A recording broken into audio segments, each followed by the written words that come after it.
A couple of days ago on my live stream titled How Black Americans Are Getting Played by the Biden Administration with the Haitian Deportations, I discussed how over the last 2 to 3 years, the Democratic Party has been banging their heads against the wall in an effort to convince Black Americans that immigration is a Black issue. And with the primaries on the horizon for next year, the Haitian border crisis couldn't have come at a more opportune time for the Democratic Party to spin it into a so-called Black issue. Now, before we carry on, let's get our definition straight. When I say Black, I'm specifically talking about the descendants of American slavery. So with that being said, immigration is not a Black issue. And when you look at the data, it's not even an issue for Black immigrants at large. As you can clearly see here, if you combine Mexico, Central and South America, you'll see that 75% of undocumented immigrants are Hispanic, 14% are Asian, 6 are European/Canadian, and here we are with the lowest percentage number, with Caribbeans at only 4%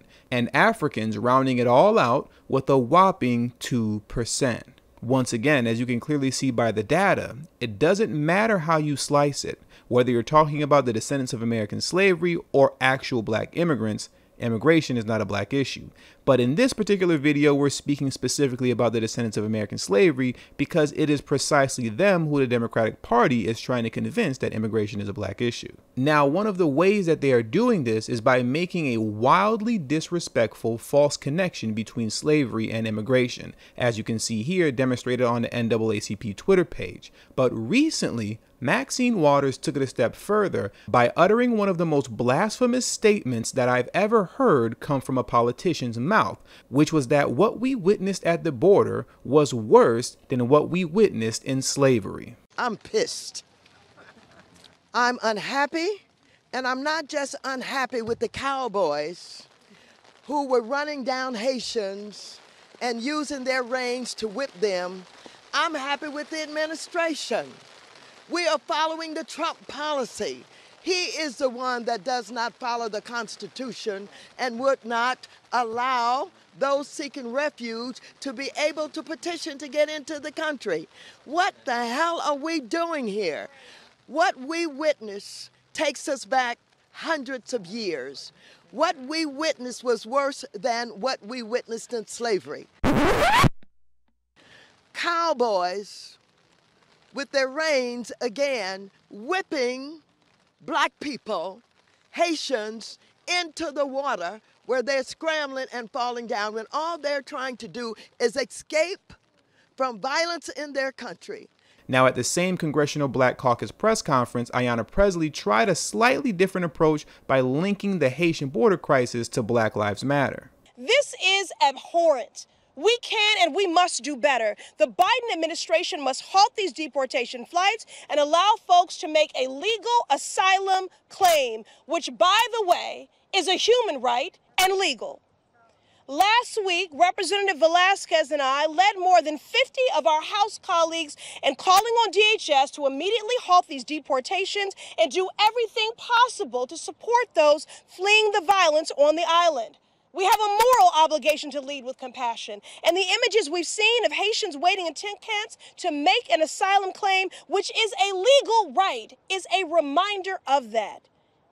Haitian lives are Black lives, and if we truly believe that Black lives matter, then we must reverse course. They are literally trying everything they can to get Black Americans to buy into immigration being a Black issue. Now, what I find even more interesting is how bold everybody has gotten all of a sudden. Look at how Tamika Mallory is out here screaming in her phone about how the Biden administration is handling the border crisis concerning the Haitians.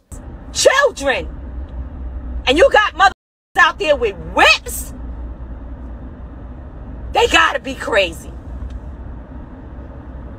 And people just walking around business as usual. They got the nerve to be having a damn meeting at the United Nations, and this is what this damn country is doing to Black people, to anybody. Hell no. Hell no.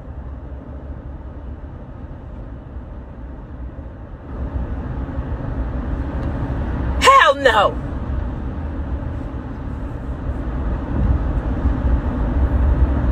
Whole damn country is in shambles. Now look at how bold the chairwoman of the Congressional Black Caucus, Joyce Beatty, is on CNN. After caping for Kamala Harris, she starts making all kinds of demands. That is the one time that she has spoken out about the current crisis, though. This. Do you know, yes. but wait 1 second, Congresswoman, do you know why she hasn't been more front and center? Is that okay with you? Well, no, let me say this about the vice president. The vice president met with the Congressional Black Caucus herself prior to the meeting with her chief of staff. She actually met with us. She had us, all of us, not a special group. She invited us outside and met with us, and she didn't run away from the issue of speaking out, was very clear on her position, and encouraged us to also meet with the administration. And so I give her a lot of credit for the statement she just made, but opening her doors to us, asking us to get engaged and to be very clear in our message. And yesterday was just the first step. We have a meeting shortly with the members of the Congressional Black Caucus where part 2, we are not just going to be silent on this. And the more we talk, the more coverage, the more out front.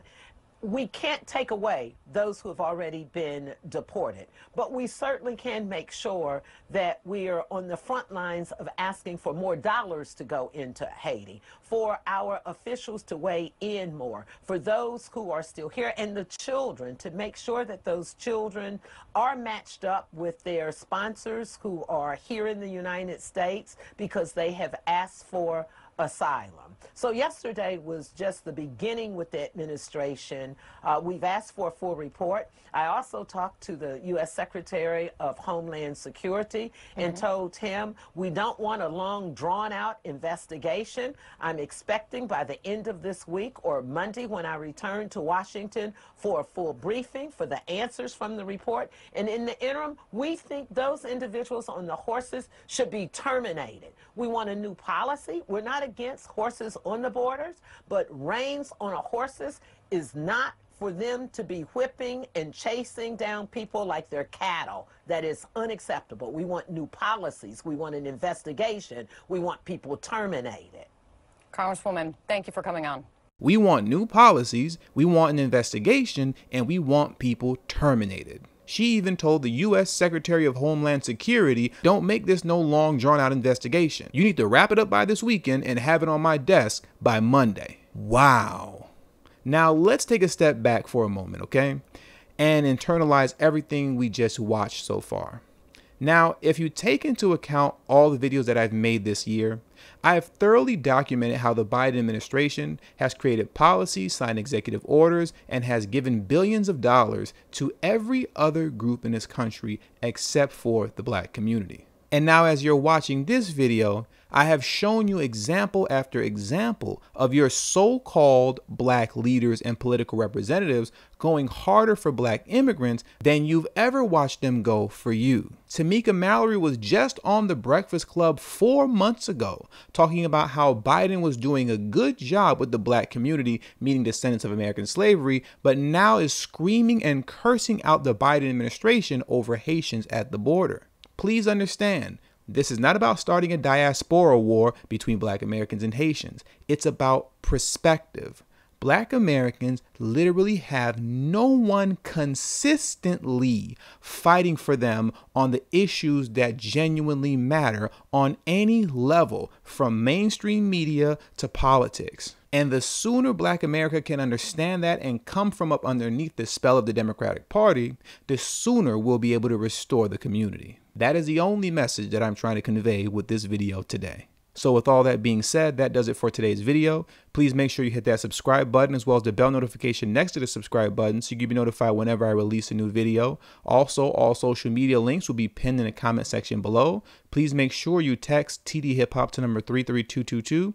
That's tdhiphop to number 33222. That way you'll get a direct text notification whenever I release a new video. But it also serves as a protection plan for myself in case YouTube ever gives this channel the axe. I'll be able to send you a direct link to where you can find me next. And last but certainly not least, for those of you who have a love and appreciation for for the work that I put in on this channel, the number one way you can show your support is through Patreon. For only $3 a month, that will help put me in position to be able to take TD Hip Hop Media off of YouTube. Remember, the goal is not to grow big on YouTube, but to grow independent of YouTube. And lastly, if you haven't already, please make sure you join the emailing list. That is very critical because there's no way that I can become independent of YouTube if I cannot take the audience with me. The link to that will also be pinned in the comment section below.